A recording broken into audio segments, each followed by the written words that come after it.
गणेश उत्सव म्हटला की उत्साह आला, गणरायाला आरास आली, देखावे आलेच, असा कळंबोलीतील अमोल भोसले या भक्ताने जेजुरीचा देखावा आपल्या घरीच बनवला आहे.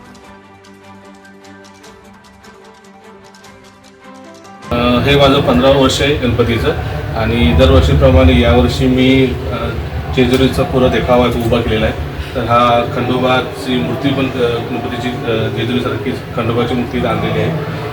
या देखावामध्ये इथं म्हाळसा आहे, खंडोबाची एक बायको, इथं बानू आहे, खंडोबाचा घोडा आहे, त्यांच्या 2 मेंढ्या आहेत जी खंडोबाच्या आहेत आणि ही सगळी गोंधळी आहेत. ही 6 गोंधळी उभी केली आहेत. हा पूर्ण जेजुरीचा आतला जो गाभारा आहे तो गाभारा मी इथे दाखवायचा प्रयत्न केला.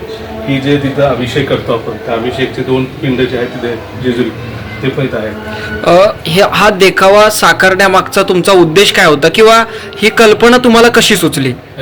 खंडोबा म्हणजे माझं कुलदैवत आणि मला खंडोबा म्हणजे खूप पावलेलं आहे. मला म्हणजे या घरामध्ये जेव्हा काही चांगल्या गोष्टी होत असतात तर मी सारखं जेजुरी जात असतो.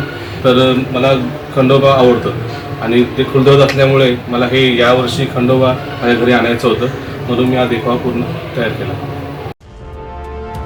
मराठी माणसाचं आणि महाराष्ट्राच्या हक्काचं न्यूज चॅनल मराठी न्यूज 9.